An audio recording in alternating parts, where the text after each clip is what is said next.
옛날 어느 산골 마을에 사방이 높은 산으로 둘러싸여 해가 일찍 저물고 밤이면 짐승 우는 소리가 들려오는 깊은 곳에 으리으리한 기와집이 한 채 자리 잡고 있었습니다. 그 집은 마을 사람들이 감히 올려다보기도 힘들 만큼 높은 담장을 두르고 있었는데 담장 너머로는 사시사철 푸른 소나무가 우거져 있어 집주인의 꼿꼿한 성품을 짐작하게 했습니다. 이 고래등 같은 기와집의 주인은 바로 인근 고을에서 가장 깐깐하고 예법을 중시하기로 소문난 최진사였는데 그는 가문의 명예를 목숨보다 더 귀하게 여기는 사람이어서 집안에는 늘 찬바람이 부는 듯한 긴장감이 감돌았습니다. 마을 사람들은 그 집 앞을 지날 때면 혹여나 큰 기침 소리라도 날까봐 발걸음을 죽이고 숨을 참으며 지나가곤 했습니다. 최진사의 집안은 대대로 높은 벼슬을 지낸 명문가였기에 집안의 법도는 궁궐 못지않게 엄격했고 하인들조차 함부로 웃거나 떠드는 법이 없었습니다. 아침 일찍 일어나 마당을 쓰는 머슴의 빗자루 소리조차 조심스러웠고 부엌에서 밥을 짓는 아낙들의 달그락거리는 그릇 소리도 담장을 넘지 않도록 주의해야만 했습니다. 최진사는 매일 아침 사랑채에 앉아 글을 읽으며 하루를 시작했는데 그의 헛기침 소리가 안채까지 들려오면 온 가족과 하인들은 옴매무새를 단정히 하고 각자의 위치에서 숨을 죽이며 하루 일과를 준비했습니다. 그야말로 바늘 하나 떨어지는 소리도 들릴 만큼 고요하고 적막한 집안이었지만 그 속에는 아무도 모르는 거대한 비밀이 싹트고 있었습니다. 이 엄격한 집안에는 최진사가 눈에 넣어도 아프지 않을 만큼 귀하게 여기는 고명딸 연화가 살고 있었습니다. 연화는 피부가 백옥처럼 희고 마음씨가 비단결처럼 고와서 마을 사람들 사이에서는 선녀가 내려온 것이 아니냐는 칭송이 자자했습니다. 그녀는 어려서부터 바깥 출입을 삼가고 규방에 머물며 술을 놓거나 책을 읽는 것으로 소일을 삼았는데 그녀의 손끝에서 피어나는 자수꽃들은 진짜 꽃보다 더 생생하고 아름다워서 보는 이들의 감탄을 자아냈습니다. 최진사는 그런 딸을 보며 자신의 가문을 더욱 빛낼 훌륭한 혼처로 시집 보낼 꿈에 부풀어 있었고 연화 역시 아버지의 뜻을 거스르지 않는 순종적인 딸로 살아왔습니다. 그러나 매서운 겨울바람이 물러가고 따스한 봄 기운이 대지에 스며들기 시작하던 무렵부터 연화의 얼굴에는 알 수 없는 그늘이 드리워지기 시작했습니다. 마당의 매화나무 가지마다 팝콘처럼 하얀 꽃망울이 터지고 담장 아래에는 노란 개나리가 흐드러지게 피어났지만 연화는 봄의 정취를 즐기기는커녕 방 안에만 틀어박혀 깊은 한숨을 내쉬곤 했습니다. 그녀의 눈빛은 예전에 맑고 초롱초롱하던 빛을 잃고 무언가에 쫓기는 사람처럼 불안하게 흔들렸으며 가끔은 먼 산을 바라보며 넋을 잃고 앉아있는 시간이 많아졌습니다. 집안 사람들은 그저 계절이 바뀌어 아가씨가 춘곤증을 앓는 것이려니 생각했지만 사실 그녀의 몸속에서는 감당하기 힘든 변화가 일어나고 있었습니다. 연화는 아침에 눈을 뜰 때마다 밀려오는 메스꺼움을 참느라 입술을 깨물며 식은땀을 흘려야 했습니다. 속이 울렁거리고 신물이 올라오는 것을 억지로 참아내며 그녀는 이불 속에서 배를 감싸쥐고 가쁜 숨을 몰아쉬었습니다. 혹여나 밖에서 기척을 느낀 하인이 문을 열까봐 두려워하며 그녀는 떨리는 손으로 가슴을 쓸어내리고 차가운 물 한 모금으로 놀란 속을 달래곤 했습니다. 평소 같으면 아침 문안 인사를 드리러 갈 채비를 서둘렀겠지만 요즈음의 연화는 거울 앞에 앉아 창백해진 자신의 얼굴을 들여다보며 붉은 연지를 평소보다 짙게 발라 아픈 기색을 감추기에 급급했습니다. 아침상을 마주하는 시간은 연화에게 가장 고역스러운 순간이었는데 밥상 위에 올라온 기름진 생선 구이 냄새가 코끝을 스치기만 해도 속이 뒤집어질 것 같았기 때문입니다. 최진사가 근엄한 표정으로 수저를 들면 연화도 따라서 숟가락을 들었지만 밥알을 넘기는 것이 모래알을 삼키는 것처럼 깔깔하고 힘들었습니다. 그녀는 아버지가 눈치채지 못하도록 짐짓 맛있게 먹는 신용을 하며 밥을 국에 말아 억지로 몇 숟가락 뜨는 척하다가 속이 좋지 않다는 핑계를 대고 수저를 내려놓기 일쑤였습니다. 최진사는 딸이 입맛을 잃은 것을 걱정하며 보약을 지어오라 명했지만 연화에게는 그 관심조차 무겁고 두려운 짐으로 다가왔습니다. 연화는 자신의 몸이 하루가 다르게 변하고 있음을 누구보다 잘 알고 있었기에 옷을 입는 것조차 조심스러워졌습니다. 예전에는 허리선을 잘 살려주는 저고리와 치마를 즐겨 입었지만 이제는 품이 넉넉하고 헐렁한 옷을 찾아 겹겹이 껴입으며 불러오는 배를 필사적으로 감추려 했습니다. 그녀는 거울 앞에 서서 혹시라도 치마 위로 태가 나지 않을까 이리저리 비춰보며 가슴을 졸였고 배를 압박하지 않기 위해 치마끈을 느슨하게 매면서도 흘러내리지 않도록 단단히 여미는 법을 스스로 터득해야만 했습니다.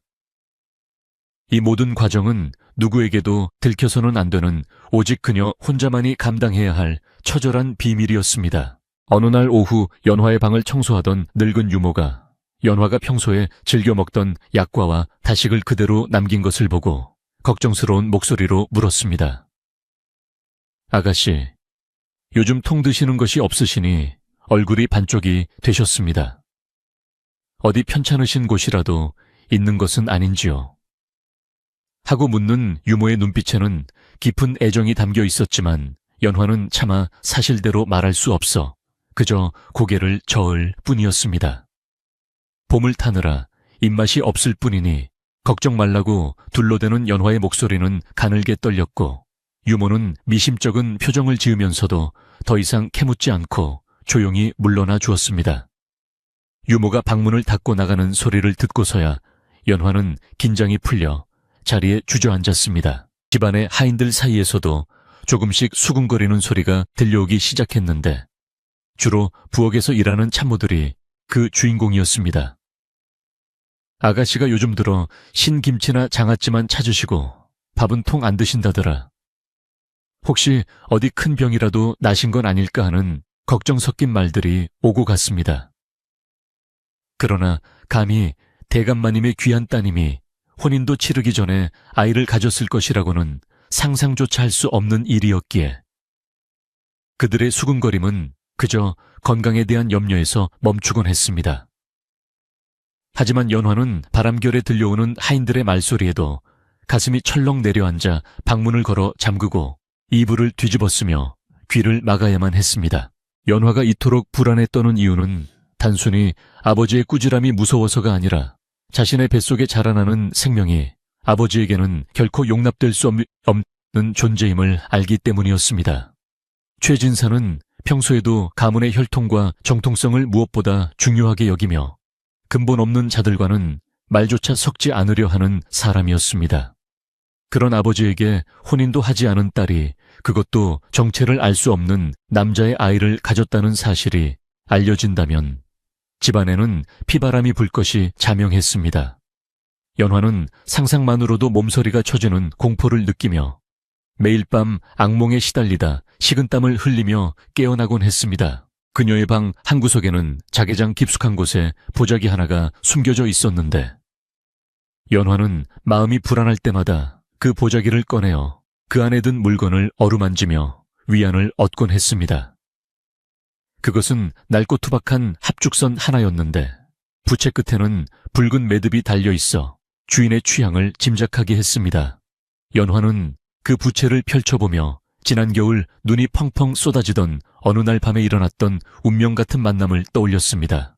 차가운 눈보라 속에서 피를 흘리며 쓰러져 있던 그 사내, 그리고 그를 몰래 별채로 옮겨 지극정성으로 간호했던 그 짧지만 강렬했던 시간들이 주마등처럼 스쳐 지나갔습니다. 그 사내는 비록 행색은 남루하고 상처투성이었지만 맑고 깊은 눈동자와 기품 있는 목소리를 가진 사람이었습니다.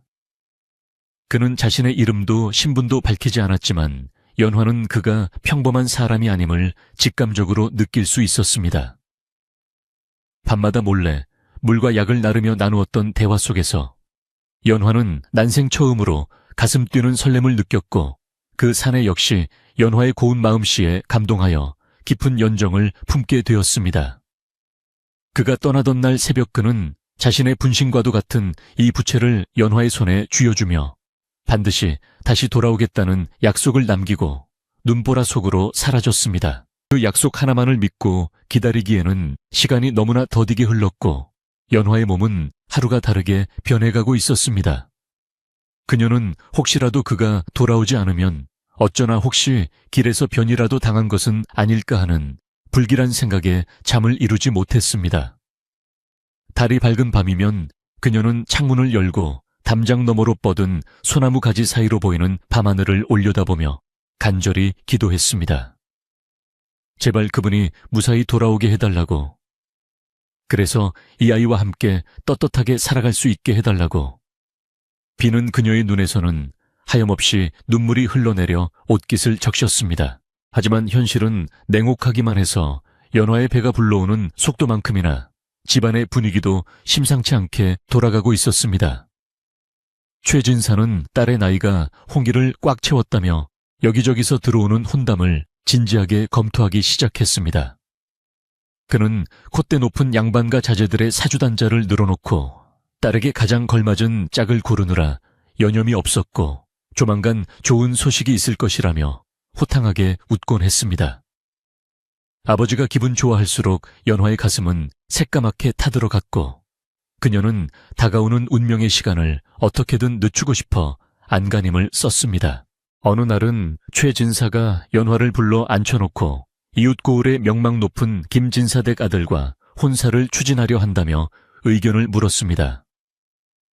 연화는 고개를 푹 숙인 채 아무 대답도 하지 못하고 손수건만 비틀어 짰는데 최진사는 이를 그저 처녀의 수줍음으로만 여기고 허허 웃으며 넘겼습니다. 아버지가 방을 나간 뒤 연화는 참았던 숨을 토해내며 바닥에 주저앉아 소리 없는 오열을 터뜨렸습니다. 이제 더 이상 숨을 곳도 피할 곳도 없다는 절망감이 그녀를 덮쳐왔고 뱃속의 아이는 마치 자신의 존재를 알리기라도 하듯 툭툭 태동을 하며 그녀를 더욱 힘들게 했습니다. 집안의 마당에는 봄꽃이 만발하여 꿀벌들이 윙윙거리며 날아다니고 따스한 햇살이 기와지붕 위로 쏟아져 내렸지만 연화의 방 안은 한겨울처럼 춥고 어두웠습니다. 그녀는 문 밖으로 나가는 것이 두려워 하루 종일 바느질 거리를 붙들고 있었지만 바늘귀에 실을 꿰는 일조차 손이 떨려 제대로 할 수 없었습니다. 엉클어진 실타래처럼 꼬여버린 자신의 운명을 한탄하며 그녀는 무심하게 흘러가는 구름을 바라보며 멍하니 시간을 보냈습니다. 차라리 모든 것을 털어놓고 용서를 빌까 하는 생각도 수없이 해보았지만 아버지의 불호령과 가문의 수치가 될 것이라는 두려움이 앞서 입이 떨어지지 않았습니다. 그러던 중 집안의 대소사를 관장하는 늙은 집사가 안채를 드나들며 무언가 수상한 낌새를 눈치채기 시작했습니다. 그는 연화가 먹다 남긴 밥상과 유독 헐렁해진 옷매무새 그리고 가끔씩 들려오는 헛구역질 소리를 예사롭지 않게 여겼습니다. 집사는 평생을 진사댁에서 일하며 눈치가 백단이 된 사람이었기에 아가씨의 행동 하나하나가 무엇을 의미하는지 어렴풋이 짐작하고 있었습니다. 하지만 그 역시 섣불리 입을 열었다가는 목이 달아날 수도 있다는 것을 알기에 애써 모른 척하며 짐짓 딴청을 피우곤 했습니다. 이처럼 집안의 모든 사람들이 각자의 생각에 잠겨 서로의 눈치를 살피는 동안 연화의 배는 더 이상 옷으로 감출 수 없을 만큼 불러오고 있었습니다. 이제는 허리를 굽혀 신을 신는 것조차 힘들어졌고 걸음걸이도 예전처럼 가볍지 않아 뒤뚱거리는 모습이 눈에 띄게 되었습니다. 연화는 낮에는 거의 방 밖으로 나오지 않고 밤이 되어서야 마당을 거닐며 답답한 속을 달랬는데 그마저도 하인들의 눈을 피해 도둑고양이처럼 몰래 다녀야 했습니다. 달빛 아래 비친 자신의 그림자가 너무나 크고 낯설어 보여 그녀는 소스라치게 놀라 다시 방으로 뛰어 들어오곤 했습니다. 시간은 야속하게도 빠르게 흘러 어느덧 봄이 무르익어 여름의 문턱을 넘보고 있었습니다. 날씨가 더워지면서 겹쳐 입은 옷 때문에 연화는 땀띠가 나고 숨이 턱턱 막혀왔지만 옷을 얇게 입을 수는 없었습니다. 땀으로 젖은 저고리가 등에 달라붙는 불쾌함을 참아내며 그녀는 부채질을 하는 척하며 부른 배를 가리기에 바빴습니다. 집안의 정원에는 붉은 장미가 탐스럽게 피어났지만 그 붉은색이 마치 자신의 죄를 묻는 것만 같아 연화는 꽃을 쳐다보는 것조차 괴로웠습니다. 어느 날 저녁 초의 진사는 기분 좋은 얼굴로 술상을 받으며 연화를 불렀습니다. 그는 오늘 중매쟁이가 다녀갔다며 아주 좋은 날짜를 받아왔으니 이제 혼례 준비를 서둘러야겠다고 선언했습니다. 그 말을 듣는 순간 연화의 눈앞이 캄캄해지고 현기증이 일어 몸을 가눌 수 없었습니다. 탁자 모서리를 붙잡고 간신히 버티고 선 그녀의 얼굴은 백지장처럼 하얗게 질려 있었고 식은땀이 비 오듯 쏟아져 내렸습니다. 최유의 진사는 딸의 안색이 나쁜 것을 보고 술잔을 내려놓으며 걱정스런 표정으로 물었지만 연화의 귀에는 아버지의 목소리가 운궁거리며 멀게만 느껴졌습니다. 이제는 정말 선택을 해야 할 시간이 다가오고 있었습니다. 이대로 혼례를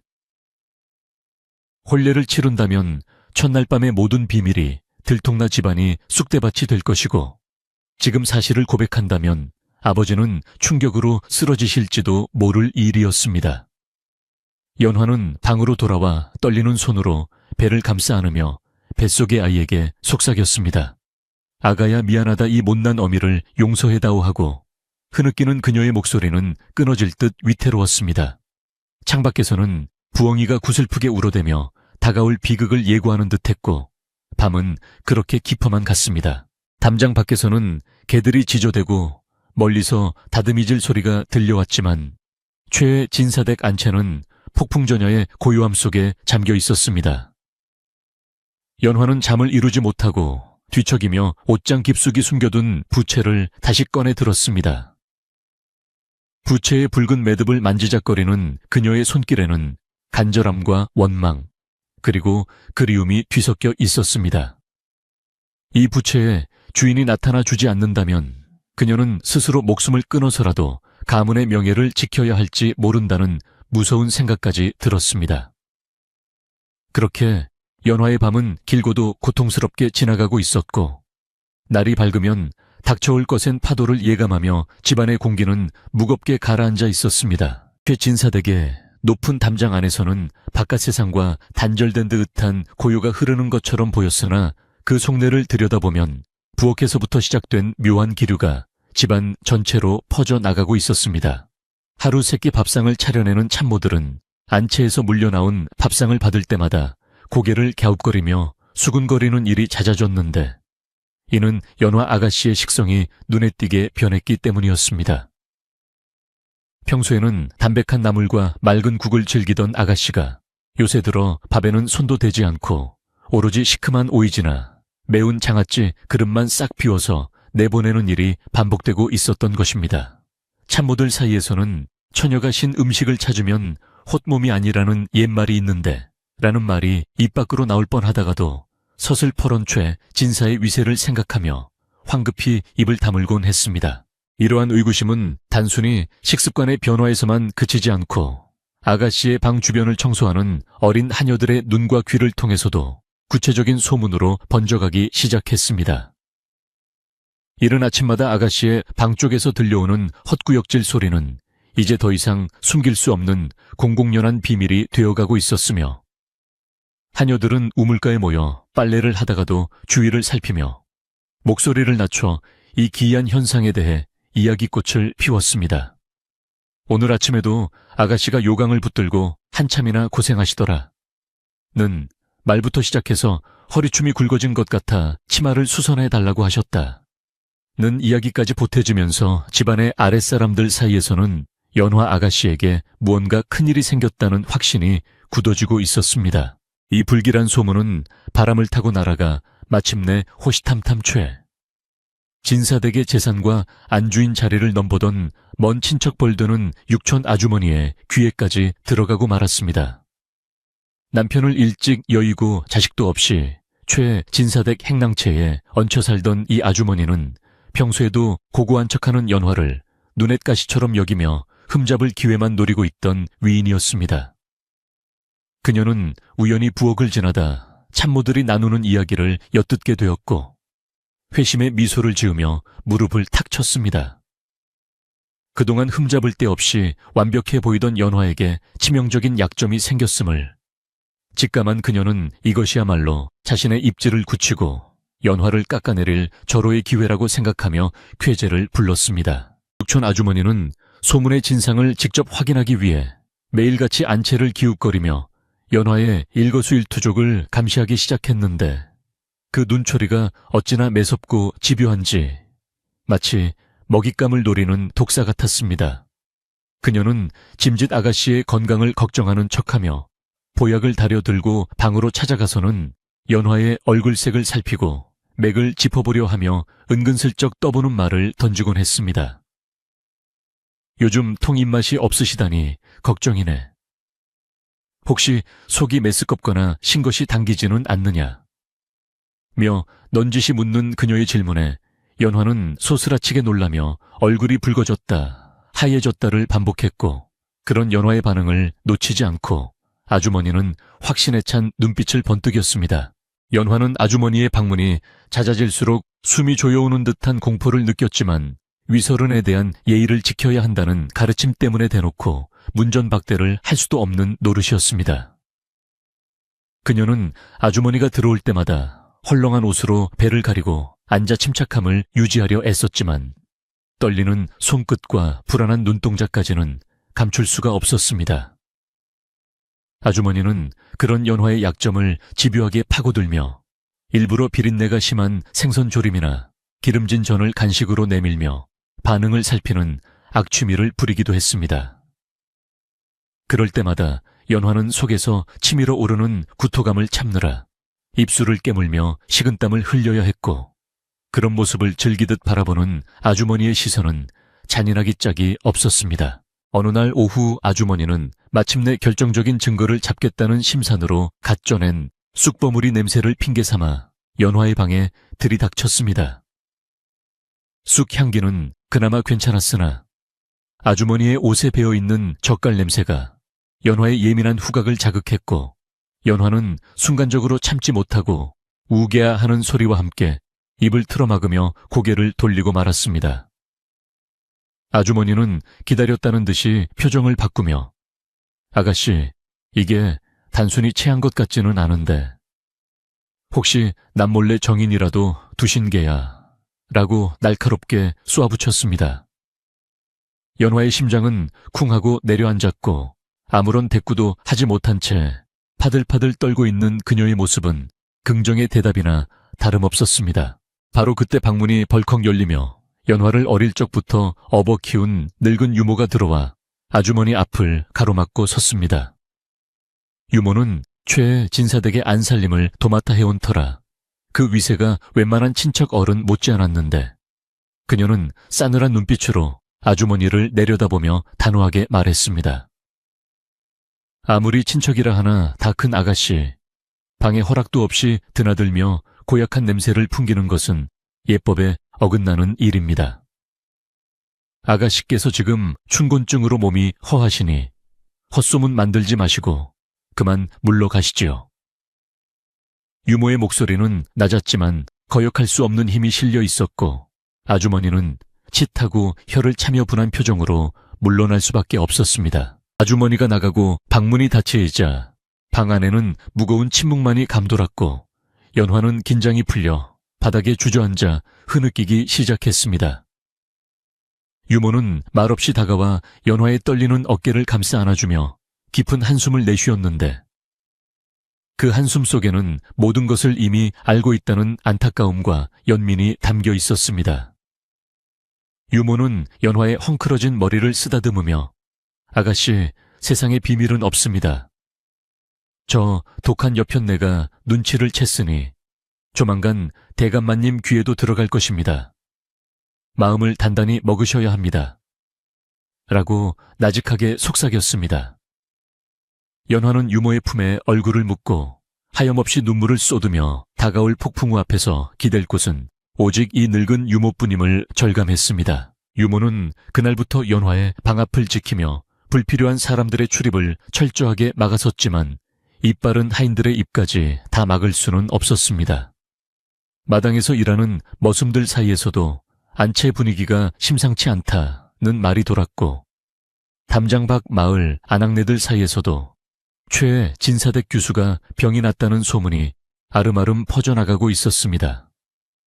마을 사람들은 겉으로는 걱정하는 척했지만 내심 완벽해 보이던 양방개 생긴 규녀를 흥미진진한 구경거리로 여기며 뒷공론을 즐기는 이들도 적지 않았습니다. 최 진사는 여전히 사랑채에 갇혀 글을 읽느라 이러한 집안의 소란을 까맣게 모르고 있었지만 폭풍은 이미 그의 문턱 앞까지 와 있었습니다. 설상가상으로 최 진사는 혼사를 서두르기 위해 중매쟁이를 수시로 불러들였고 그때마다 연화는 죄인처럼 고개를 숙인 채 불려나가 치수를 재거나 선을 보라는 강요를 받아야 했습니다. 연화의 배는 하루가 다르게 불러와 이제는 복대를 단단히 하지 않으면 티가 날 지경에 이르렀고 복대를 조일 때마다 뱃속의 아이가 답답해하며 발길질을 해대는 통에 연화는 이중의 고통을 겪어야 했습니다. 그녀는 홀례복을 입어보라는 아버지의 호통에 식은땀을 흘리며 거절하다가 어미 없이 자라 버릇이 없다는 꾸지람까지 듣게 되었고 방으로 돌아와서는 서러움에 북받쳐 이불을 뒤집어쓰고 오열했습니다. 육촌 아주머니는 유모에게 쫓겨난 뒤로 앙심을 품고 최 진사에게 이 사실을 어떻게 알릴지 기회를 엿보고 있었습니다. 그녀는 직접 말하기보다는 최 진사가 스스로 눈치채게 만들어 연화를 더욱 비참하게 만들 계략을 꾸미고 있었는데 일부러 최 진사가 지나가는 길목에서 하녀들을 시켜 요즘 며느리 될 집에서 태몽을 꾸었다던데 하는 식의 헛소문을 흘리게 하거나 임산부에게 좋은 음식을 안채로 들여보내는 모습을 보이기도 했습니다. 최 진사는 처음에는 대수롭지 않게 넘겼으나 반복되는 기이한 상황들에 조금씩 미간을 찌푸리며 집안 분위기가 어수선함을 감지하기 시작했습니다. 한편 유모는 연화가 입덧으로 음식을 제대로 먹지 못해 몸이 상할까 염려하여 늦은 밤 남몰래 부엌에서 죽을 쑤어 나르느라 잠을 설쳤습니다. 그녀는 혹여나 냄새가 밖으로 새어나갈까봐 창문을 꼭 닫고 촛불 아래서 연화에게 숟가락을 떠먹여 주었는데 그 모습은 마치 어미새가 아기 새를 돌보는 것과도 같았습니다. 유모는 아가씨 이 아이도 생명인데 어미가 굶어서야 되겠습니까? 훗날 어떤 일이 닥치더라도 기력이 있어야 버티지요. 라며 눈물 섞인 밥을 먹였고 연화는 목이 메어 밥알을 삼키기 힘들어하면서도 유모의 정성을 생각하여 억지로 그릇을 비웠습니다. 시간은 무심하게 흘러 봄이 가고 초여름의 더위가 시작되면서 연화의 고충은 더욱 심해졌습니다. 얇은 모시옷을 입어야 할 날씨에도 두꺼운 속옷을 고집하는 연화를 보며 최 진사는 더위를 먹었느냐며 혀를 찼지만 연화는 차라리 더위 먹은 병자 취급을 받는 것이 낫다고 생각했습니다. 그녀의 방 안은 찜통처럼 더웠지만 문을 열어둘 수도 없었고 흐르는 땀을 닦아내며 그녀는 부채 하나에 의지해 더위를 식혔습니다. 그 부채는 아이 아버지가 남기고 간 바로 그 합죽선이었는데 연화는 부채질을 할 때마다 그에게서 나던 은은한 묵향을 느끼며 잠시나마 고통을 잊곤 했습니다. 그러던 어느 날 최 진사는 연화의 혼처로 정해진 김 진사댁에서 사주단자를 보내오자 기분이 한껏 고조되어 온 집안 사람들을 마당에 집합시켰습니다. 그는 하인들에게 술과 고기를 내리며 잔치를 벌이라고 명했고 연화에게는 예비시댁에 보낼 예물을 준비하라고 지시했습니다. 마당에서는 풍악이 울리고 웃음꽃이 피어났지만 안채에 있는 연화에게는 그 소리가 마치 사형 선고를 알리는 북소리처럼 들려왔습니다. 그녀는 떨리는 손으로 바늘을 잡고 예물 주머니를 수놓으려 했지만 눈물 때문에 앞이 보이지 않아 손가락을 찔려 핏방울이 흰 천 위로 뚝뚝 떨어지고 말았습니다. 육촌 아주머니는 잔치 분위기를 틈타 최 진사의 술잔을 채우며 슬그머니 말문을 열었습니다. 대감마님, 경사스러운 날에 이런 말씀을 드려도 될지 모르겠지만 요즘 따님의 거동이 영 수상쩍습니다. 혼사를 앞두고 몸가짐을 조심해야 하는데 밤마다 누군가를 기다리는 듯 잠을 못 이루고 헛구역질을 하니 혹시 나쁜 병이라도 든 것은 아닌지 의원을 불러보심이 어떻겠습니까? 그녀의 말은 교묘하게 연화를 걱정하는 척하면서도 최 진사의 의심을 부채질하는 독이 묻어 있었습니다. 최 진사는 술에 취해 기분이 좋다가도 아주머니의 말에 뼈가 있음을 느끼고 술잔을 탁 내려놓으며 표정을 굳혔습니다. 최 진사는 내 딸 연화는 법도 있는 집안에서 자라 그럴 리가 없다며 호통을 쳤지만 마음 한구석에서는 찜찜한 기분을 지울 수가 없었습니다. 그는 아주머니를 물리친 후 곰곰이 생각에 잠겨 그동안 연화가 보여준 이상한 행동들을 되짚어 보았습니다. 밥을 먹지 않고 두꺼운 옷을 입으며 사람을 피하던 모습들이 하나둘씩 떠오르자 설마 하는 불안감이 먹구름처럼 밀려오기 시작했습니다. 그는 술기운을 빌려 오늘 밤 당장 딸의 방에 가서 진상을 확인해야겠다는 결심을 하게 되었고, 이는 곧 닥쳐올 파국의 시작을 알리는 신호탄이었습니다. 밤이 깊어지자 마당의 잔치는 끝이 나고 하인들은 모두 물러갔지만 최 진사댁에는 팽팽한 긴장감이 감돌았습니다. 연화는 아버지의 호통 소리를 들었기에 두려움에 떨며 방문을 걸어 잠그고 있었고, 유모는 안절부절 못하며 마루 끝에서 서성이고 있었습니다. 바람이 거세게 불어 마당의 등불이 꺼질 듯 위태롭게 흔들렸고 검은 구름이 달을 가려 세상은 칠흑 같은 어둠 속에 잠겼습니다. 마치 하늘도 이 집안에 닥칠 비극을 알고 슬퍼하는 듯 빗방울이 한두 방울씩 떨어지기 시작하며 기와 지붕을 때리는 소리가 요란하게 울려 퍼졌습니다. 연화는 뱃속에 아이를 쓰다듬으며 아가야, 할아버지가 오시면 안 된다. 제발 조용히 있거라. 하고 애원했지만 아이는 엄마의 불안을 느꼈는지 더욱 세차게 움직였습니다. 그녀는 벽장에 숨을까 도망을 칠까 수천 번 고민했지만 무거운 몸으로는 담장을 넘을 수도 없었고 갈 곳도 없다는 절망적인 현실만 확인할 뿐이었습니다. 그녀는 마지막 수단으로 정인이 남겨준 부채를 품속 깊이 숨기며 만약 아버지가 문을 부수고 들어오신다면 이 부채를 증표로 내밀고 용서를 빌어야겠다고 다짐했습니다. 하지만 과연 그 부채 하나가 불같이 노한 아버지의 마음을 돌릴 수 있을지는 미지수였습니다. 잠시 후 쿵쿵거리는 발자국 소리가 안채 쪽으로 다가오기 시작했습니다. 그것은 술에 취한 최진사의 발소리였는데 평소의 점잖은 걸음걸이가 아닌 분노와 의심에 찬 거친 발걸음이었습니다. 유모가 황급히 달려나가 대감마님, 밤이 늦었습니다. 아가씨가 잠자리에 드셨으니 내일날 밝으면 오시지요 라며 앞을 막아섰지만 최 진사는 유모를 거칠게 밀쳐내며 비켜라, 내 눈으로 직접 확인해야겠다 라고 고함을 질렀습니다.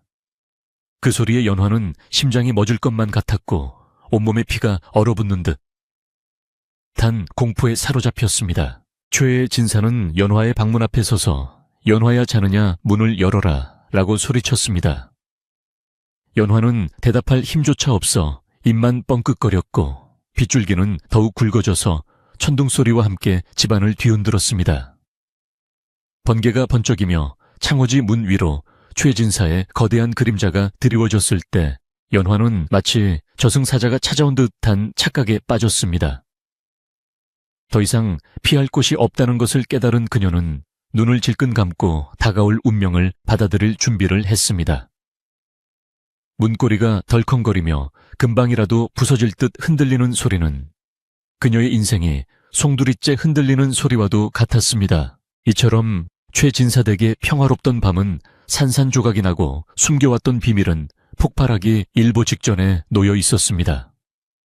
질투에 눈이 먼 친척 아주머니의 계략과 끈질긴 소문, 그리고 이를 덮으려던 유모의 노력에도 불구하고 진실은 기어코 고개를 쳐들고 만 것입니다. 이제 곧 방문이 열리면 연화의 푸른 배가 세상에 드러날 것이고 명문가의 자존심은 바닥으로 추락할 것입니다. 과연 이 폭풍우 속에서 연화와 뱃속의 아이는 무사할 수 있을지. 밤은 깊어가고 빗소리는 거세져만 가는데 누구 하나 숨소리조차 크게 낼 수 없는 긴박한 밤이 이어지고 있었습니다. 우르릉 쾅 하는 천둥소리와 함께 낡은 문고리가 비명을 지르며 떨어져 나갔고 굳게 닫혀있던 방문이 거칠게 열렸습니다. 비바람이 방 안으로 들이닥쳐 촛불이 위태롭게 흔들리는 가운데 최진사의 거대한 그림자가 방바닥을 덮치자 연화는 공포에 질려 바들바들 떨며 고개를 들지 못했습니다. 술기운과 분노로 붉게 충혈된 최진사의 눈은 방 안을 샅샅이 훑었고 구석에 웅크리고 앉아있는 딸의 모습을 발견하자마자 벼락 같은 고함을 내질렀습니다. 내 인연 아비가 부르는데 어찌하여 문을 걸어 잠그고 대답조차 없느냐? 네가 정령 지은 죄가 있어 내 눈을 피하려는 것이냐? 그의 목소리는 천둥보다 더 크게 울려 퍼져 안채의 기둥마저 흔들리는 듯했습니다. 연화는 입술이 파랗게 질린 채 아무런 말도 하지 못하고 그저 바닥에 엎드려 흐느낄 뿐이었습니다. 그녀의 헐렁한 속적삼 너머로 엎드린 자세 때문에 더욱 도드라져 보이는 둥근 배에 윤곽이 희미한 촛불 아래 드러났습니다. 최진사는 설마 했던 일이 현실로 다가오자 믿을 수 없다는 듯 두 눈을 비비고 다시 딸의 모습을 응시했습니다. 그 순간 바람이 불어와 연화의 옷자락을 펄럭이게 했고 그 바람에 감추려 했던 불룩한 허리선이 적나라하게 최진사의 시야에 들어오고 말았습니다. 최진사의 눈동자가 걷잡을 수 없이 흔들렸고 그는 숨이 턱 막히는 충격에 뒤로 몇 걸음 비틀거렸습니다. 이게 도대체 무슨 꼴이란 말이냐? 최진사는 떨리는 손가락으로 연화의 배를 가리키며 짐승처럼 울부짖었습니다. 평생을 청렴결백과 예의범절을 신조로 살아온 그에게 애지중지 키운 외동딸의 혼전 임신은 가문의 명예를 송두리째 짓밟는 치욕이자 씻을 수 없는 오점이었습니다. 그는 배신감과 수치심에 몸을 가누지 못하고 방 안에 있던 화병을 집어던졌고 쨍그랑하는 파열음과 함께 도자기 조각이 사방으로 튀었습니다. 날카로운 파편 하나가 연화의 손등을 스치고 지나가 붉은 피가 배어나왔지만 연화는 아픔조차 느끼지 못한 채 그저 아버님 죽을 죄를 지었습니다 라고 반복하며 머리를 조아릴 뿐이었습니다. 방 밖에서 이 광경을 지켜보던 유모는 비명을 지르며 방 안으로 뛰어들어와 연화의 앞을 가로막고 엎드렸습니다. 대감마님, 제발 고정하십시오. 이 모든 것은 아가씨를 제대로 보필하지 못한 이 늙은이의 죄입니다. 차라리 저를 죽여주시고 아가씨만은 살려주십시오. 유모는 최진사의 바짓가랑이를 붙잡고 애원하며 눈물로 마룻바닥을 적셨습니다. 하지만 이성을 잃은 최진사는 유모를 거칠게 발로 차내며 비켜라 내 오늘 이 부정한 것들을 모조리 베어버리고 가문의 위신을 바로 세울 것이다 라고 소리쳤습니다. 그의 분노는 걷잡을 수 없는 산불처럼 타올라 집안 전체를 집어삼킬 기세였습니다. 복도 너머에서 상황을 엿듣고 있던 육촌 아주머니는 회심의 미소를 지으며 입가에 번지는 웃음을 감추느라 옷소매로 입을 가렸습니다. 그녀의 예상대로 집안은 쑥대밭이 되었고 이제 연화가 쫓겨나거나 쥐도 새도 모르게 사라지는 것은 시간 문제라고 생각했습니다. 그녀는 짐짓 놀란 척하며 어머나 세상에 이게 무슨 변고란 말인가. 양반가 규수가 외간 남자와 통정을 하여 아이를 배단이 나무새스러워서 얼굴을 들고 다닐 수가 없겠네 라며 하인들이 듣도록 큰 소리로 탄식했습니다. 그녀의 말은 기름을 부은 듯 타오르는 불길에 부채질을 했고 공포에 질린 하인들은 마당 구석에 모여 벌벌 떨며 숨죽이고 있었습니다. 최진사는 씩씩거리며 연화의 머리채를 잡아 일으켜 쓰려 했지만 차마 자신의 손으로 딸에게 손찌검을 할 수는 없어 허공의 주먹을 휘두르며 분을 사겼습니다. 그는 벽에 걸린 장식용 검을 바라보다가 다시금 울분을 토하며 바닥을 내리쳤습니다. 말해라. 도대체 어떤 놈이냐? 어떤 근본 없는 놈팡이가 감히 내 딸을 홀려 신세를 망치게 했느냔 말이다. 네가 입을 열지 않으면 내 당장 이 마을의 사내놈들을 모조리 잡아다가 족칠 것이다.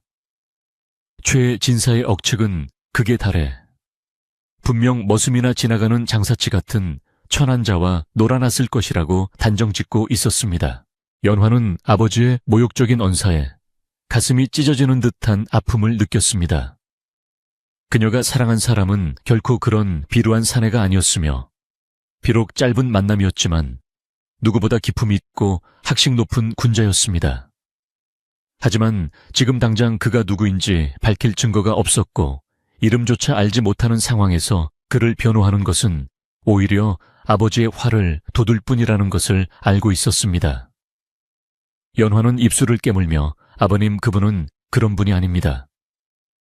제발 뱃속의 아이를 욕되게 하지 말아주십시오 라고 간신히 목소리를 쥐어짜냈습니다.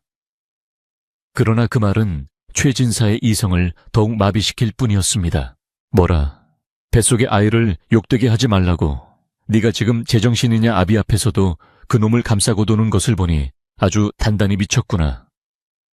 최진사는 기가 막히다는 듯 헛웃음을 터뜨리며 뒷목을 잡았습니다. 그는 배신감에 치를 떨며 내 오늘 너를 호적에서 파내고 두 번 다시 이 집 문턱을 넘지 못하게 할 것이다. 당장 짐을 싸서 나가거라. 너 같은 딸을 둔 적이 없으니 어디 가서 굶어 죽든 객사를 하든 내 알바 아니다. 라고 잔인한 선언을 했습니다. 밖에서는 빗줄기가 더욱 거세게 쏟아져 내리며 쫓겨날 연화의 처지를 대변하듯 처량하게 울고 있었습니다. 유모는 다시금 연화의 앞을 막아서며 대감마님, 밤이 깊고 비가 이리도 쏟아지는데 만삭의 몸으로 어딜 가란 말씀이십니까? 제발 오늘 밤만이라도 피하게 해주십시오. 아기가 잘못되기라도 하면 평생을 후회하실 것입니다. 라고 울부짖었습니다. 하지만 최진사는 이미 돌아올 수 없는 강을 건넌 사람처럼 냉랭했습니다. 그는 하인들을 불러 당장 멍석을 말아라. 이 부정한 년을 마당에 내동댕이 치고 대문을 걸어 잠가라 라고 명령했습니다. 하인들은 주인의 섯을 퍼런 명령에 거역하지 못하고 머뭇거리며 멍석을 가지러 헛간으로 향했습니다. 절체절명의 위기 속에서 연화는 눈물을 닦고 결연한 표정으로 고개를 들었습니다. 이제 더 이상 물러설 곳이 없다는 것을 깨달은 그녀는 자신의 사랑과 아이를 지키기 위해 마지막 용기를 내야만 했습니다. 그녀는 비틀거리는 몸을 일으켜 세우고 방 한구석에 놓인 자개장으로 다가갔습니다. 최진사는 딸의 돌발 행동에 의아해하며 잠시 고함을 멈추고 그녀를 노려보았습니다. 연화는 떨리는 손으로 장문을 열고 깊숙이 숨겨두었던 비단 보자기를 꺼내 들었습니다. 그녀의 손길은 조심스러우면서도 간절했고 그 보자기 안에 든 것이 자신의 목숨보다 귀한 것임을 온몸으로 말해주고 있었습니다. 아버님, 저를 내치시기 전에 부디 이것만은 봐주십시오. 연화는 떨리는 목소리로 말하며 보자기에 매듭을 풀었습니다. 최진사는 내년이 이제 와서 폐물이라도 챙겨 나가려는 것이냐. 몇 웃음을 쳤지만 연화의 눈빛이 너무나 진지하여 차마 고개를 돌릴 수 없었습니다. 보자기가 풀리고 그 안에서 날지만 기품 있는 합죽선 하나가 모습을 드러냈습니다. 대나무살 하나하나가 정교하게 다듬어져 있고 끝에는 붉은색 비단 매듭이 달려 있어 예사로운 물건이 아님을 한눈에 알 수 있었습니다. 연화는 그 부채를 두 손으로 받쳐들고 아버지 앞으로 천천히 기어갔습니다. 최진사의 시선이 연화의 손에 들린 부채에 고정되었습니다. 처음에는 그저 평범한 부채라고 생각했지만 촛불 빛에 비친 부채의 문양과 만듦새를 자세히 들여다보던 그의 눈동자가 점점 커지기 시작했습니다. 그것은 시골 장터에서나 볼 수 있는 조잡한 물건이 아니라 한양의 고관대작들이나 지닐 법한 최고급 합죽선이었습니다. 특히 부채의 손잡이 부분에 새겨진 작은 문양은 학식 있는 선비라면 누구나 알아볼 수 있는 특정 가문의 문장이었습니다. 최진사는 벼락을 맞은 사람처럼 굳어버렸고 입을 벌린 채 아무 말도 하지 못했습니다. 이것이 무엇이냐? 최진사의 목소리는 방금 전의 호통과는 달리 가늘게 떨리고 있었습니다. 연화는 흐르는 눈물을 닦으며 차분하게 대답했습니다. 지난 겨울 눈보라가 치던 날 밤에 저희 집 별차에 쓰러져 계셨던 그 선비님이 남기고 가신 물건입니다. 제 뱃속 아이의 아버지가 되시는 분입니다. 연화의 고백은 방 안의 공기를 일순간에 바꿔놓았습니다. 천한 놈팡이와 놀아났을 것이라는 최진사의 억측이 산산이 조각나는 순간이었으며 동시에 이 부채가 품고 있는 엄청난 비밀이 뇌리를 스치고 지나갔기 때문입니다. 최진사는 떨리는 손을 뻗어 부채를 집어들었습니다. 부채를 쥐는 순간 손끝에 전해지는 묵직한 무게감과 질감은 그가 평생 만져본 어떤 부채보다도 고급스러웠습니다. 그는 조심스럽게 부채를 펼쳤는데 부채의 종이 위에는 힘차면서도 유려한 필체로 시 한 수가 적혀 있었고 그 옆에는 붉은 낙관이 선명하게 찍혀 있었습니다. 그 낙관을 본 순간 최진사는 심장이 멎는 듯한 충격을 받고 자리에 주저앉고 말았습니다. 이 낙관은 설마... 그의 입술이 파르르 떨리며 말을 잇지 못했습니다. 그것은 조정에서 가장 존경받는 대학자이자 임금님의 스승으로 추앙받는 정승댁의 인장이었던 것입니다. 방 밖에서 엿듣던 육촌 아주머니는 갑자기 조용해진 방 안의 분위기에 의아해하며 귀를 더욱 바짝 갖다 대었습니다. 비명과 욕설이 난무해야 할 방 안에서 숨소리조차 들리지 않는 정적이 흐르자 그녀는 무언가 잘못 돌아가고 있음을 본능적으로 감지했습니다. 유모 역시 고개를 들어 대감마님의 표정을 살폈는데 분노로 일그러졌던 최진사의 얼굴이 이제는 경악과 혼란 그리고 알 수 없는 두려움으로 뒤덮여 있는 것을 보았습니다. 유모는 이 부채가 사태를 반전시킬 열쇠임을 직감하고 연화 아가씨를 향해 간절한 눈빛을 보냈습니다. 최진사는 부채에 적힌 시구를 천천히 읽어 내려갔습니다. 차가운 눈 속에서도 매화는 향기를 잃지 않으니 그대의 맑은 마음이 내 갈 길을 비추네. 그것은 단순히 남녀간의 정을 노래한 시가 아니라 나라를 걱정하고 백성을 위하는 선비의 결의와 자신을 구해준 여인에 대한 깊은 감사가 담겨있는 명문장이었습니다. 이 글씨체, 이 문장력, 그리고 이 낙관. 최진사는 과거 한양의 과거를 보러 갔을 때 멀리서 보였던 그분의 아들이 아니고서는 도저히 가질 수 없는 기품임을 깨달았습니다. 그 선비가, 정말 그 선비가 이 아이의 아비란 말이냐?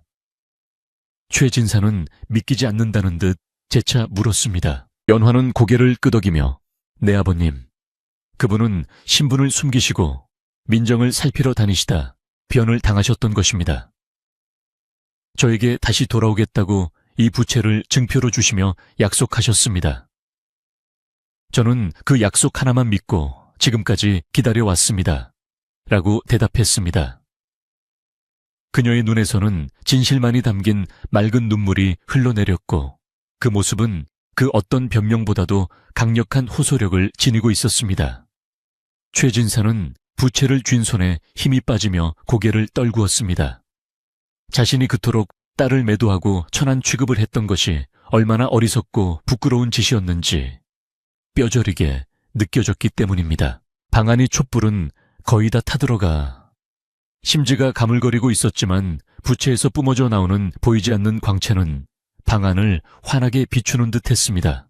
최진사의 머릿속에는 지난 수개월 동안 딸이 겪었을 마음고생과 두려움이 주마등처럼 스쳐 지나갔습니다.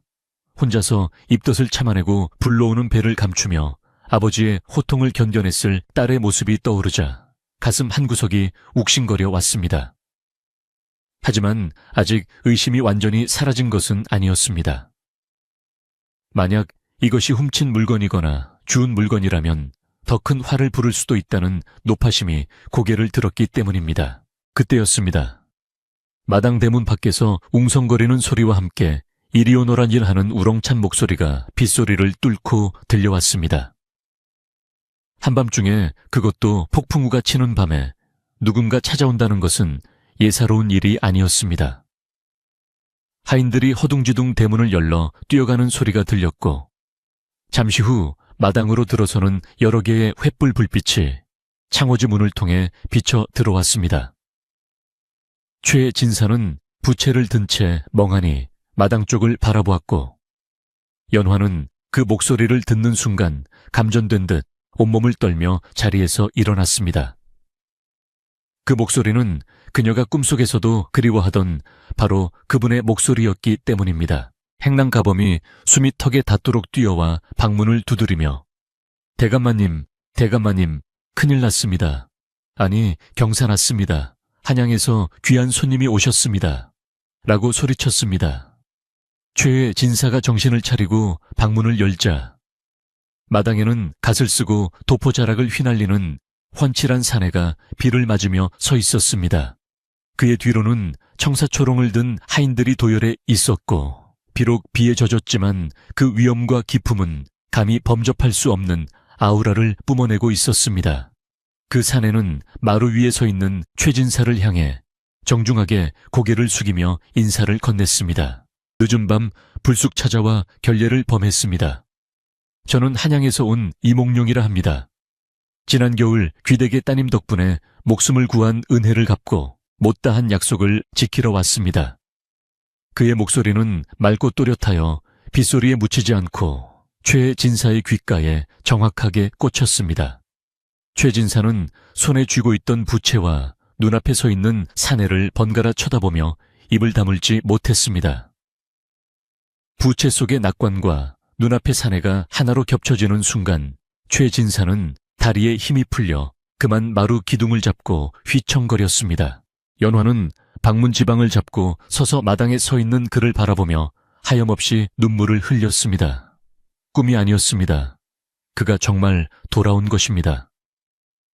사내는 연화를 발견하고는 환한 미소를 지으며 따뜻한 눈빛을 보냈습니다. 그 눈빛 하나에 지난 몇 달간의 서름과 고통이 눈 녹듯 사라지는 것 같았습니다. 육촌 아주머니는 사색이 되어 뒷걸음질 치다 빗물 웅덩이에 엉덩방아를 찧었고 유모는 감격에 겨워 마당으로 뛰어내려가 큰 절을 올렸습니다. 이렇게 최 진사댁의 폭풍우 치는 밤은 새로운 국면을 맞이하게 되었습니다. 방금 전까지 지옥과도 같았던 집안은 이제 천지개벽할 반전의 소용돌이 속으로 빠져들고 있었습니다. 최 진사가 그토록 두려워하던 가문의 몰락이 아니라 어쩌면 가문 최대의 경사가 될지도 모르는 상황이 눈앞에 펼쳐진 것입니다. 하지만 아직 안심하기에는 일렀습니다. 이 귀한 분이 과연 혼인도 하지 않은 임신한 여인을 정식 아내로 맞이할 것인지 아니면 그저 첩실로 삼으려 하는 것인지 최 진사의 깐깐한 머릿속은 다시금 복잡하게 돌아가기 시작했습니다. 그러나 분명한 것은 연화가 꺼내든 낡은 부채 하나가 무너져가던 집안을 지탱할 유일한 희망이 되었다는 사실이었습니다. 빗줄기가 억수같이 쏟아지던 마당으로 최 진사가 버선발로 뛰어 내려간 것은 체면치레를 중시하던 그로서는 상상조차 할 수 없는 파격적인 행동이었습니다. 그는 방금 전까지 딸을 향해 쏟아내던 저주와 분노를 씻은 듯이 잊어버리고 비에 젖은 채 당당히 서 있는 사내에게 다가가 허리를 깊이 숙였습니다. 마당에 흙탕물이 튀어 비단 옷자락을 더럽혔지만 최 진사의 안중에는 오로지 눈앞에 서 있는 이 귀한 손님을 어떻게 모셔야 할지 하는 생각뿐이었습니다.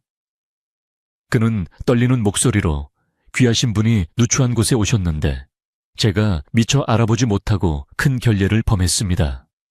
어서 안으로 드시죠. 라고 말하며 사내를 안차해 대청마루로 안내했습니다. 사내 안이 이몽룡은 최 진사의 안내를 받아 대청마루에 올랐는데 그의 젖은 도포자락에서 떨어지는 물방울조차 마치 보석처럼 빛나 보이는 것은 최 진사의 착시만은 아니었습니다. 하인들이 허둥지둥 마른 수건과 방석을 가져와 깔았고 집안의 모든 불을 밝히라는 최 진사의 호령에 따라 어둡던 기와집은 대낮처럼 환해졌습니다.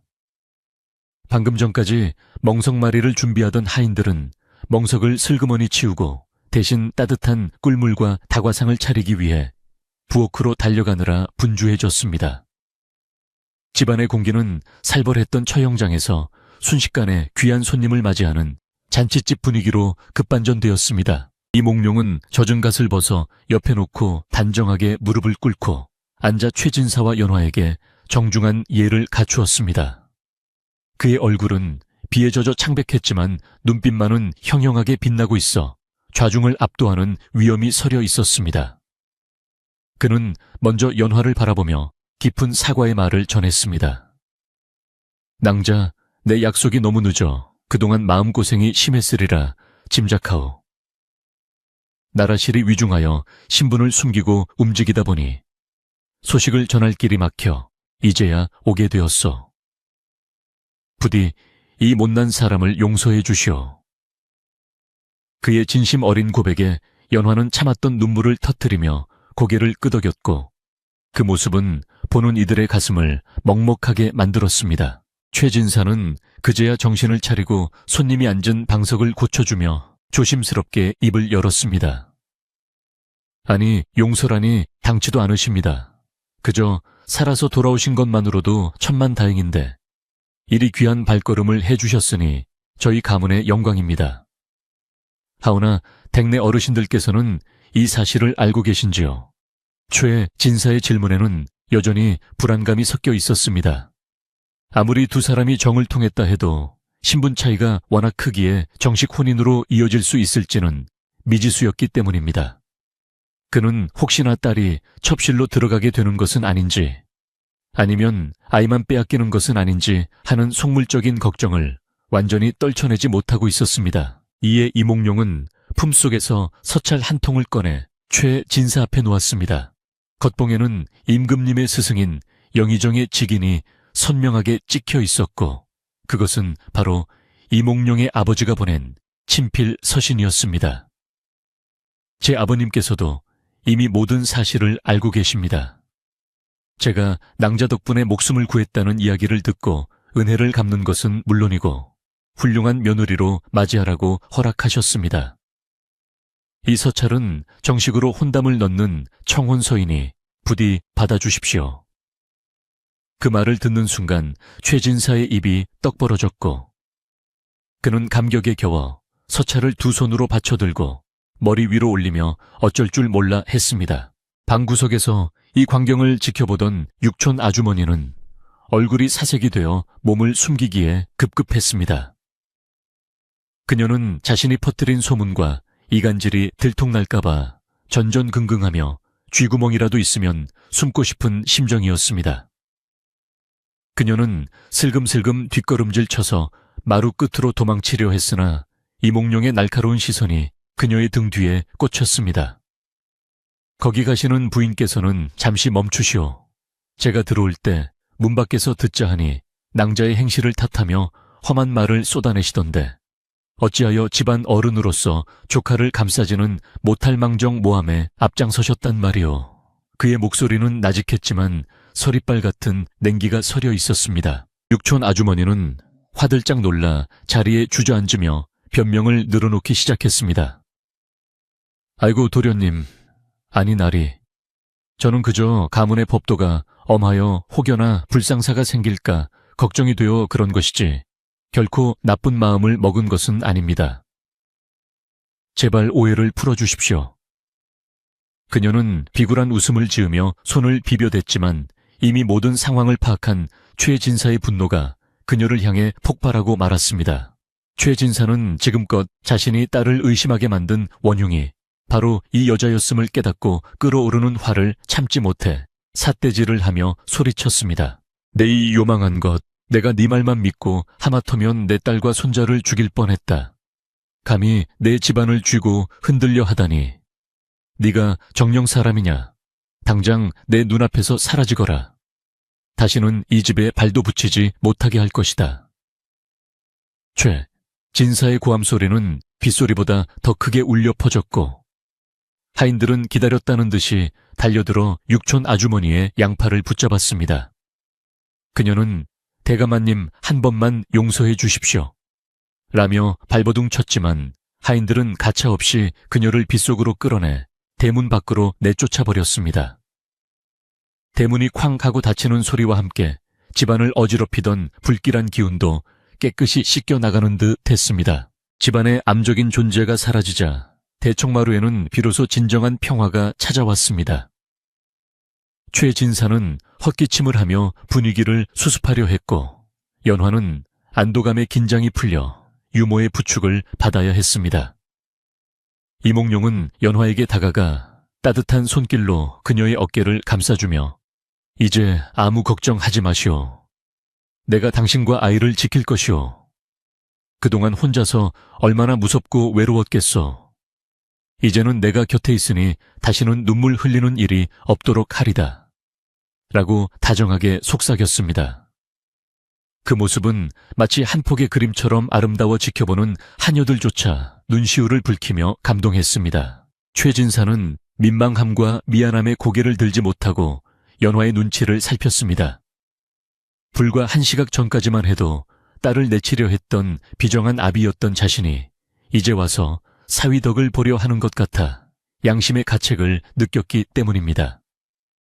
그는 쭈뼛거리며 연화에게 다가가 아가, 아비가 못나서 너를 믿지 못하고 몹쓸 짓을 하려 했구나. 내 눈이 멀어 진주를 돌로 착각했으니 이 죄를 어찌 갚아야 하겠느냐. 부디 이 못난 아비를 용서해 다오. 라고 진심으로 사과했습니다. 평생 자존심 하나로 살아온 최진사가 자식에게 고개를 숙이는 것은 처음 있는 일이었기에 연화는 깜짝 놀라 아버지를 붙잡았습니다. 아버님, 그런 말씀 마십시오.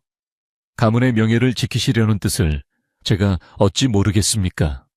다 제가 미리 말씀드리지 못한 불찰입니다. 이제 모든 오해가 풀렸으니 그것으로 되었습니다. 연화는 아버지의 손을 잡고 눈물을 흘리며 그를 위로했습니다. 최진사는 딸의 깊은 효심에 감복하여 눈물을 훔쳤고 사위가 될 이몽룡 앞에서도 채통을 잊은 채 훌쩍거리고 말았습니다. 이몽룡은 그런 장인어른의 모습을 보며 흐뭇한 미소를 지었고 비로소 이 집안이 진정한 가족으로 거듭나고 있음을 느꼈습니다.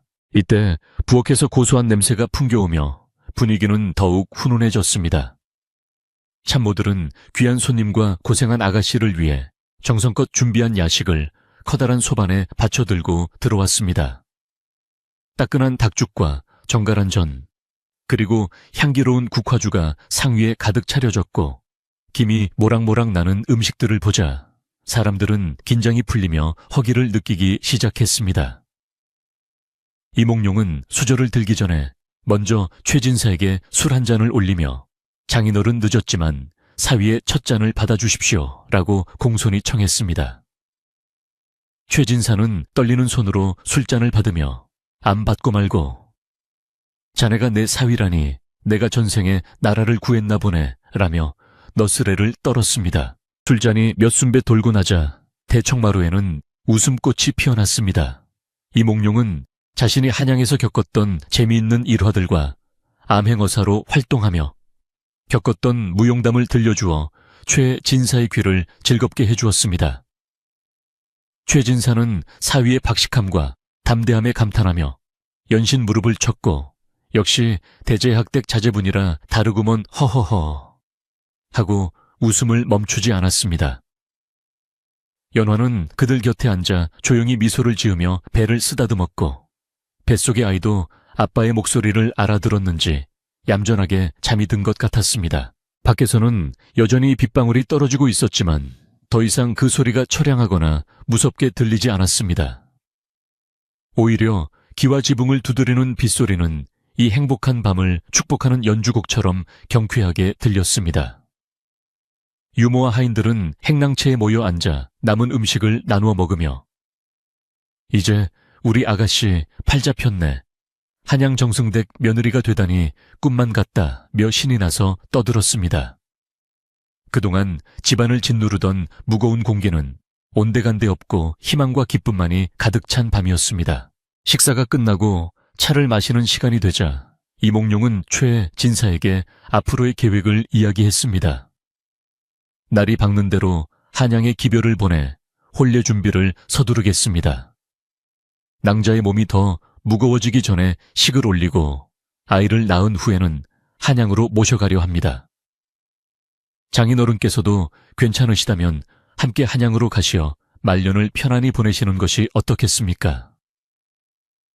최진사는 생각지도 못한 제안에 잠시 망설였으나 고향을 떠나는 것이 쉽지 않음을 알기에 정중히 사양했습니다. 내 뼈는 이 상골에 묻어야지. 자네들이 잘 사는 모습만 봐도 나는 배가 부르네. 가끔 소식이나 전해주게. 연화는 아버지의 말에 서운함을 느꼈지만 아버지의 고집을 꺾을 수 없음을 알기에 고개를 끄덕였습니다. 대신 자주 찾아뵙겠다고 약속하며 아버지가 외롭지 않도록 집안 살림을 잘 정돈해두고 떠나겠다고 다짐했습니다. 이몽룡은 그런 부녀의 모습을 따뜻하게 지켜보며 자신이 두 사람 사이에 든든한 다리가 되어주겠다고 마음속으로 맹세했습니다. 그는 최진사에게 장인어른이 계시기에 연화낭자가 이토록 곱게 자랐습니다.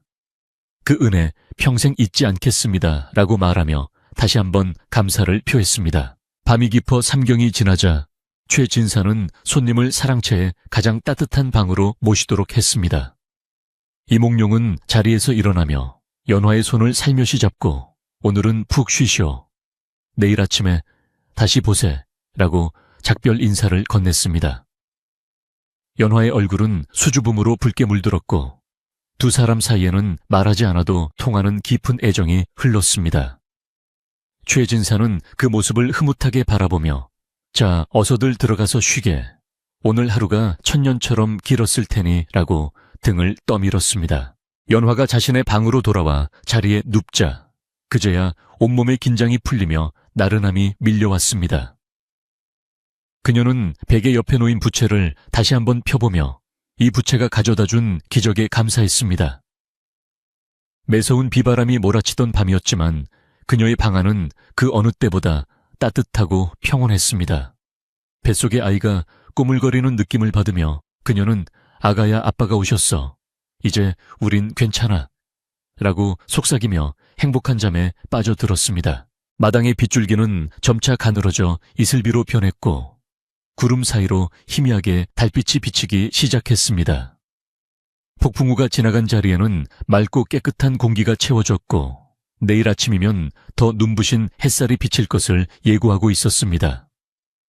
최진사되게 길고 험난했던 하루는 그렇게 해피엔딩을 향해 저물어가고 있었고 마을 사람들은 내일 아침 이 집에서 들려올 놀라운 소식을 꿈에도 모른 채 깊은 잠에 들어 있었습니다. 폭풍우가 휩쓸고 지나간 다음 날 아침 언제 비가 왔냐는 듯 하늘은 티 없이 맑고 푸르렀으며 밤새 기와지붕을 두드리던 빗방울들은 영롱한 이슬이 되어 아침 햇살에 보석처럼 반짝이고 있었습니다. 최진사댁의 육중한 대문이 활짝 열리자 상쾌한 흙내음과 함께 싱그러운 풀냄새가 집 안으로 밀려들어와 지난밤의 묵은 탁기를 말끔히 씻어내 주었습니다. 마당의 화초들은 비를 맞아 더욱 생생한 초록빛을 뽐내고 있었고 담장 너머 대나무 숲에서는 참새들이 제잘거리며 기쁜 소식을 온 마을에 전하려는 듯 분주하게 날아다녔습니다. 집안의 하인들도 평소보다 일찍 일어나 마당을 쓸고 닦았는데 그들의 빗자루질 소리에는 경쾌시한 리듬이 실려 있었고 얼굴에는 감출 수 없는 웃음꽃이 피어 있었습니다. 최진사는 평소보다 한층 더 빳빳하게 다려진 도포를 입고 각근을 단정히 매만지며 사랑채 마루에 나와 섰는데 그의 표정은 세상을 다 가진 사람처럼 위풍당당하고 여유로웠습니다. 불과 며칠 전까지만 해도 수심이 가득하여 땅만 보고 걷던 그가 이제는 뒷짐을 지고 허리를 꼿꼿이 편 채 마당을 내려다보며 흐뭇한 미소를 짓고 있었으니 그야말로 괄목할 만한 변화였습니다. 그는 사랑채 앞을 지나가는 머슴에게 어이 돌쇠야, 오늘 날씨가 참으로 좋구나. 마당 구석구석 먼지 한 톨 없게 쓸어라. 귀한 사위가 거처하는 곳이니라. 하고 호탕하게 소리쳤습니다. 그 목소리에는 사위에 대한 자부심이 뚝뚝 묻어있어 듣는 이들로 하여금 절로 미소 짓게 만들었습니다. 안채의 풍경 또한 봄날의 햇살처럼 따사롭고 평화로웠는데 연화 아가씨의 방에서는 더 이상 한숨 소리나 헛구역질 소리가 들리지 않았습니다. 대신 유모와 함께 도란도란 이야기를 나누는 다정한 목소리와 은쟁반에 옥구슬 굴러가는 듯 단 맑은 웃음소리가 새어나왔습니다. 연화는 이제 헐렁한 옷으로 배를 가리느라 애쓰지 않고 자신의 몸에 맞는 고운 비단옷을 입고 거울 앞에 앉아 화장을 고치고 있었습니다. 그녀의 얼굴에 감돌던 창백한 기색은 사라지고 복숭아꽃처럼 발그레한 생기가 돌아왔으며 눈동자는 사랑받는 여인 특유의 깊고 그윽한 빛을 띠고 있었습니다. 아침상에는 기름진 생선 대신 연화가 좋아하는 담백하고 정갈한 음식들이 풍성하게 차려졌는데 이몽룡은 직접 수저를 들어 연화의 밥 위에 반찬을 올려주며 지극정성으로 그녀를 챙겼습니다. 부인 홀몸도 아니신데 많이 드셔야지요. 이 나물은 향이 아주 좋으니 한번 맛보시오라며 다정하게 권하는 이몽룡의 모습에 시중을 들던 참모들은 부러움 섞인 눈빛을 교환하며 입을 가리고 키득거렸습니다. 최진사는 그 모습을 보며 허허 자네는 글만 잘 읽는 줄 알았더니 애처가로도 손색이 없구먼이라며 농을 던졌고 식탁 위에는 웃음이 끊이지 않았습니다. 그동안 밥알을 모래알처럼 삼키던 연화도 이날만큼은 꿀맛 같은 식사를 하며 비로소 행복을 만끽했습니다. 마을에는 삽시간에 소문이 퍼져나가 최진사댁의 한양 정승댁 아들이 사위로 들어왔다는 이야기가 아낙네들의 빨래터와 남정네들의 사랑방을 뜨겁게 달구었습니다. 어제까지만 해도 연화의 배가 불렀다며 흉을 보던 사람들은 이제 태도를 싹 바꿔 내 그럴 줄 알았다. 연화 아가씨가 보통 관상이 아니더니 결국 귀한 집으로 시집 가는구나 라며 칭송을 늘어놓기에 바빴습니다. 개중에는 최진사댁 대문 앞을 기웃거리며 이몽룡의 훤칠한 모습을 한 번이라도 보려고 애쓰는 처녀들도 있었고 떡이나 과일을 들고 와서 축하 인사를 건네며 은근슬쩍 줄을 대려는 사람들도 줄을 이었습니다. 최진사는 찾아오는 손님들을 마다하지 않고 술과 음식을 대접하며 가문의 위세를 널리 알렸습니다. 며칠 뒤 한양에서 정식으로 혼례를 허락하는 예물과 함이 도착했는데 그 규모가 어찌나 대단한지 마을 어기부터 최진사댁까지 구경꾼들로 인산인해를 이루었습니다. 청사초롱을 앞둔 하인들의 행렬이 끝이 보이지 않았고 싣고 온 비단과 폐물은 광을 가득 채우고도 남을 정도였습니다. 함을 팔러 온 함진아비의 재치 있는 입담과 신랑이 하는 소리에 온 동네가 떠들썩했고 최진사는 함값을 두둑하게 챙겨주며 기분 좋게 껄껄 웃었습니다. 이로써 연화의 임신은 부끄러운 흠이 아니라 가문의 경사를 앞당긴 복덩이로 인정받게 되었고 최진사 댁의 위상은 이전보다 몇 배는 더 높아지게 되었습니다. 혼례식 날은 구름 한 점 없는 쾌청한 날씨 속에 치러졌는데 마당에는 오색 차일이 쳐지고 붉은 카펫이 깔려 화려하기 그지없었습니다. 연화는 족두리를 쓰고 연지곤지를 찍은 채 화려한 화롯을 입고 나타났는데 그 자태가 마치 천상에서 내려온 선녀처럼 눈부시게 아름다워 하객들의 탄성을 자아냈습니다. 사모간대를 갖춰 입은 이몽룡은 늠름하고 듬직한 모습으로 연화의 옆을 지켰고 두 사람이 맞절을 올리는 순간 하객들은 아낌없는 박수와 환호를 보냈습니다. 최진사는 패백을 받는 자리에서 눈시울을 붉히며 부디 백년해로하고 자손만대 번영하거라는 덕담을 건넸고 연화는 아버지의 큰절을 받으며 감사의 눈물을 흘렸습니다. 혼례가 끝나고 계절이 바뀌어 산천이 붉게 물드는 가을이 찾아오자 연화의 배는 남산만 하게 불러와 이제는 거동조차 힘겨울 정도가 되었습니다. 하지만 예전처럼 숨어 지내거나 부끄러워하는 기색은 전혀 없었고 오히려 넉넉해진 품으로 마당을 거닐며 태교에 전념하는 당당한 예비 어머니의 모습이었습니다. 이몽룡은 한양의 바쁜 공무 중에도 틈틈이 서신을 보내 아내와 아이의 안부를 물었고 시간이 날 때마다 내려와 연화의 부른 배에 귀를 대고 태담을 나누곤 했습니다. 아가야 아빠 목소리 들리느냐?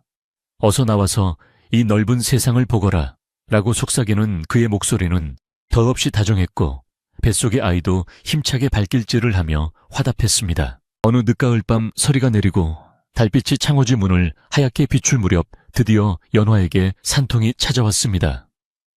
온 집안은 다시 한번 긴장감에 휩싸였지만 이번에는 두려움이 아닌 생명의 탄생을 기다리는 설렘과 희망이 섞인 긴장이었습니다. 유모와 산파가 방으로 들어가고 최진사와 이몽룡은 마루에서 초조하게 서성거리며 무사하기만을 기도했습니다.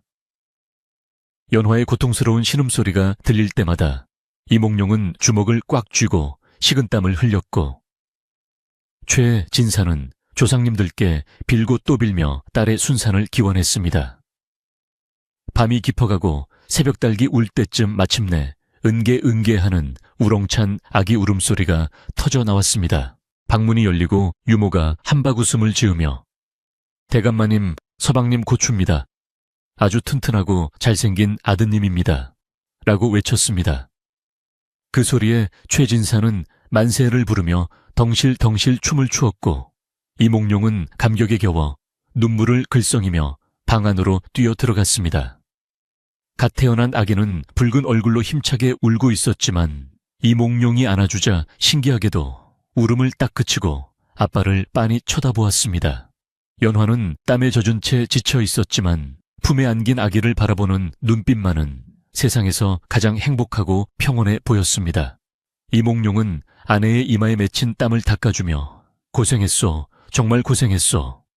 이 은혜 평생 갚으며 살겠소. 라고 뜨거운 입맞춤을 건넸습니다. 최진사는 손자를 품에 안아보고는 입이 귀에 걸려 내려올 줄을 몰랐습니다. 어허, 이 녀석 이마가 환한 것이 영락없이 제 아비를 닮았구나.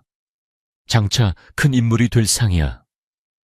그는 손자의 작은 손가락을 만지작거리며 연신 감탄사를 연발했고 그동안 마음속에 남아있던 일말의 응어리조차 눈 녹듯 사라져 버렸습니다. 집안에는 경사를 축하하는 금줄이 쳐졌고 마을 사람들은 떡과 미역을 가져와 등남을 축하해 주었습니다. 아이의 이름은 세상을 밝게 비추라는 뜻에서 명명이라고 지었는데 그 이름처럼 아이는 자라면서 집안의 웃음과 빛이 되어 주었습니다. 시간은 흘러 첫눈이 내리는 겨울이 되었고 이몽룡은 이제 아내와 아이를 데리고 한양으로 올라가야 할 때가 되었습니다. 최진사는 떠나는 딸과 사위, 그리고 눈에 넣어도 아프지 않을 손자를 보내야 한다는 사실에 섭섭함을 감추지 못했습니다. 그는 짐을 챙기는 연화 옆에서 한양 가면 춥지 않게 입고 다녀라. 아이 감기 걸리지 않게 조심해라 하며 잔소리 아닌 잔소리를 늘어놓았지만 그 말 속에는 깊은 사랑과 아쉬움이 배어 있었습니다. 연화는 그런 아버지의 마음을 알기에 아버님 건강히 계십시오. 봄이 되면 꼭 다시 내려오겠습니다. 그때까지 식사 거르지 마시고 약주도 조금만 드십시오. 라며 눈시울을 붉혔습니다. 떠나기 전날 밤 최진사 댁에서는 조촐하지만 따뜻한 마지막 저녁상이 차려졌습니다. 밖에는 한방눈이 펑펑 쏟아져 온 세상을 하얗게 덮고 있었지만 따뜻한 온돌방 안에는 화로의 숯불이 붉게 타오르며 훈훈한 기운을 내뿜고 있었습니다. 상 위에는 갓 지은 햅쌀밥과 김이 모락모락 나는 쇠고기 묵국 그리고 굴비구이와 각종 나물들이 푸짐하게 차려져 있었습니다. 가족들은 둘러앉아 서로의 얼굴을 바라보며 지난일 연간 겪었던 폭풍우와 같았던 일들을 추억처럼 이야기했습니다. 최진사는 술 한 잔을 기울이며 사위에게 말했습니다. 자네를 처음 봤을 때 내 딸을 뺏어가는 도둑놈인 줄만 알았는데 이제 보니 우리 집안을 살린 은인이었네. 내 딸과 손자를 잘 부탁하네. 이몽룡은 공손히 술잔을 받으며 대답했습니다. 장인어른 염려 마십시오. 연화낭자는 제게 생명의 은인이자 평생의 반려자입니다. 제 목숨을 다해 지키고 사랑하겠습니다. 그 든든한 대답에 최진사는 안심한 듯 고개를 끄덕이며 허허 웃었습니다. 연화는 품에 잠든 아기를 토닥이며 두 남자의 대화를 듣고 있었는데 창호지 문에 비친 세 사람의 그림자가 하나로 어우러져 더없이 평화로운 풍경을 만들어냈습니다. 식사를 마친 후 연화는 자개장에서 그 낡은 합죽선을 다시 꺼내 들었습니다.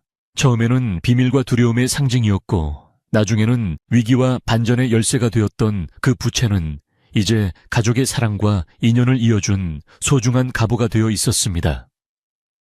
이몽룡은 부채를 받아들고 그 위에 새로운 시 한 구절을 덧붙여 썼습니다. 비바람이 지나간 자리에 매화는 더욱 짙은 향기를 뿜고 맑은 달빛은 우리네 앞길을 영원히 비추리라. 그는 그 부채를 다시 연화의 손에 쥐어주며 이 부채가 대대로 전해지며 우리 가족의 사랑을 증거할 것이라고 말했습니다. 밤이 깊어온 세상이 잠든 시간 초에 진사댁의 불빛은 여전히 은은하게 켜져 있었습니다.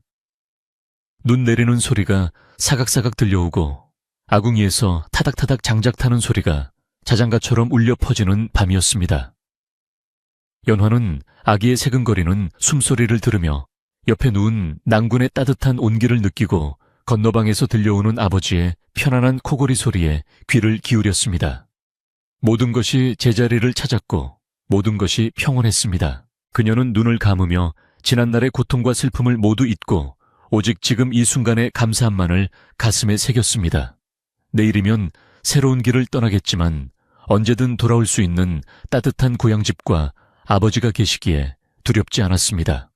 마을 어귀에 늙은 소나무가 눈을 맞으며 묵묵히 서 있듯 가족이라는 이름의 든든한 버팀목은 언제나 그 자리에서 그들을 지켜줄 것입니다. 예시야기 속의 주인공들이 늘 그렇듯 그들은 오래오래 행복하게 살았으며 이따금씩 바람이 불어오는 날이면 최 진사댁 담장 너머로 아이들의 웃음소리와 책 읽는 소리가 낭랑하게 들려왔다고 합니다. 밤이 깊었습니다. 고된 하루를 보낸 여러분도 이제 마음속의 짐을 모두 내려놓고 저 따뜻한 온돌방의 평화로운 풍경 속으로 들어가 편안하고 깊은 잠을 청하시길 바랍니다.